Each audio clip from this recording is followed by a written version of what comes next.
Samantala sa punto pong ito ay makakausap natin sa linya ng telepono si AFP Public Affairs Office Chief Lieutenant Colonel Harold Cabunok. Magandang gabi po sa inyo, Colonel Cabunok.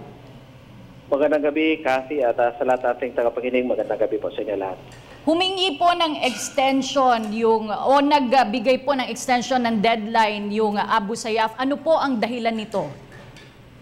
Hindi ko batid, Kathy, kung ano ang nasa kanilang isipan. At ang kanilang mga mensahe ay pinaparating naman nila sa pamagitan ng mga kapatid din natin sa media. Ano po, sir, yung mga demands ng Abu Sayyaf regarding the release of the German nationals? Yung original nila na demands ay dalawa. Una ay yung pagbigay ng ransom na nagkakahalaga ng 250 million pesos.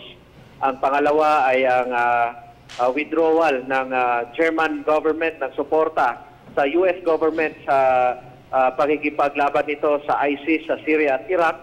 At may dadagdag, dinaan nila din sa panawagan sa media na kung saan kaninang after lunch ay ipinarating nila sa publiko at of course sa gobyerno ang kanilang panawagan na i-pull out ang lahat ng mga sundalo sa lalawigan ng Sulu.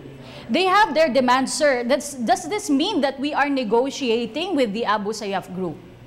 Ay, hindi tayo nakipag-negotiate sa bandidong grupo. Alinsunod po yan sa polisiya ng ating pamahalaan na walang negosasyon sa kahit anumang teroristang grupo o bandidong grupo o kriminal na grupo.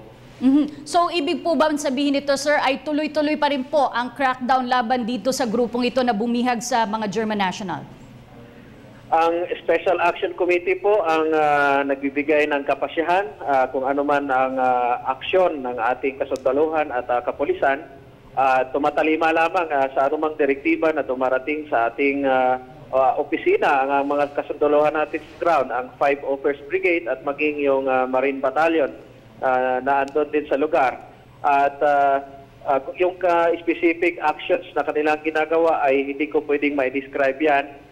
Sumusunod lamang sila sa kung ano man ang intent ng ating Special Action Committee. But this means, sir, we are definitely not pulling out our troops.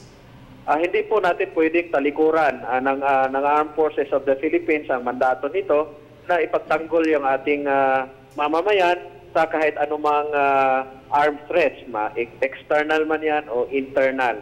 At yan ang dahilan kung bakit hindi namin pwedeng talikuran ang lalawigan ng Sulu dahil lamang sa ilang mga masasamang nilalang na nagpakilalang mga Abu Sayyaf. And lastly, sir, do we have word kung kamusta na po itong mga bihag ng Abu Sayyaf? Sa ngayon ay wala pa tayong na monitor na mga balita o mga updates mula sa ating mga kababayan sa lalawigan ng Sulu at maging sa ating security forces na andyan sa lugar kung ano ang kasalukuyang estado ng mga hostages na hawak ng mga bandido. Alright, maraming salamat po sa inyo at magandang gabi ang pinuno po ng AFP Public Affairs Office, Lieutenant Colonel Harold Cabunok.